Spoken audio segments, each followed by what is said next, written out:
Maintenant, l'électricité, on sait ce que c'est. Entre deux fils, on branche un générateur. Dans l'un des fils, on a des électrons en trop, dans l'autre, il en manque. À l'autre bout des fils, les électrons passent à travers un récepteur en dégageant de l'énergie. Cela fait un courant d'électrons, c'est très simple. Malheureusement, dans la pratique, les électrons, on ne les voit pas. Et si vous voulez vous y reconnaître dans les circuits électriques, vous avez besoin d'un peu plus de renseignements que ça, bien sûr. Nos messieurs vont nous aider. Le générateur crée entre les deux fils une différence de potentiel ou tension. Cela se mesure en volts. Merci, monsieur Volta. Le générateur, cela peut être une pile, un accumulateur d'auto ou tout simplement une prise de courant. Le récepteur, cela peut être une lampe, un fer à repasser, un radiateur électrique, enfin quantité d'appareils plus ou moins puissants. La puissance, cela se mesure en watts ou en kilowatts. Merci, monsieur Watt. Dès que le récepteur est branché sur le générateur, il passe un courant.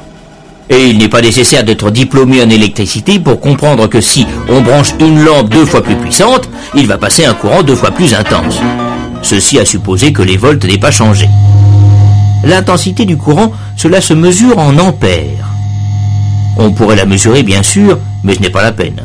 On connaît la tension, c'est écrit sur les piles ou sur les compteurs. On connaît la puissance, c'est écrit sur les appareils. Il suffit de faire une petite division.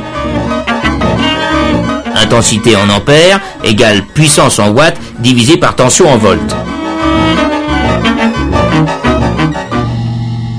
Combien passe-t-il par exemple d'ampères dans un radiateur de 1500 watts branché sur une tension de 220 volts? Eh bien il passera 1500 divisé par 220 égale 6,8 ampères, si on ne s'est pas trompé. Mais je vois que nos messieurs ont préparé un petit exercice. Sur une même prise, ils ont branché 3 lampes de 100 watts, un radiateur de 1500 watts, un grille-pain de 760 watts et un four électrique de 3000 watts. Problème, calculer l'intensité du courant qui va passer dans la prise. Eh bien c'est simple, 100 plus 100 plus 100, plus 760, plus 1500, plus 3000. Puissance totale 5560, divisé par la tension 220, égale, messieurs, égale 25 ampères.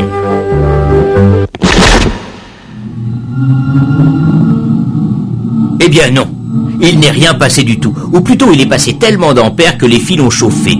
L'isolant a brûlé et le courant, trop content bien sûr, est passé directement. Il y a eu court-circuit. Nos messieurs ne connaissaient pas le disjoncteur. Votre radiateur chauffe, pourquoi? Parce que, à l'intérieur, le courant passe dans un fil qui a une certaine résistance. Pour la résistance des récepteurs, on a besoin d'un 4e mousquetaire, l'ohm, qu'on écrit oméga. Merci, monsieur Ohm. Cette résistance, on pourrait la mesurer, mais ce n'est pas la peine non plus, car cela se calcule très facilement. Résistance en ohm égale tension en volts divisé par intensité en ampères.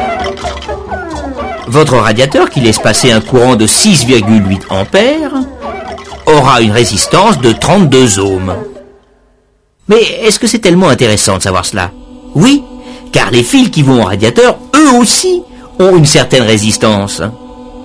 S'ils sont trop fins, trop longs ou en mauvais état, ils peuvent avoir la même résistance que le radiateur et ils vont dégager autant de chaleur que lui. Cela suffira largement à faire fondre l'isolant. Moralité, faites attention de ne pas faire passer trop d'ampères dans vos fils. Alors, retenez les noms de nos 4 mousquetaires. Watt, ampère, ohm, volt. Et si en plus vous retenez leur formule, alors là vous serez quelqu'un de presque diplômé en électricité.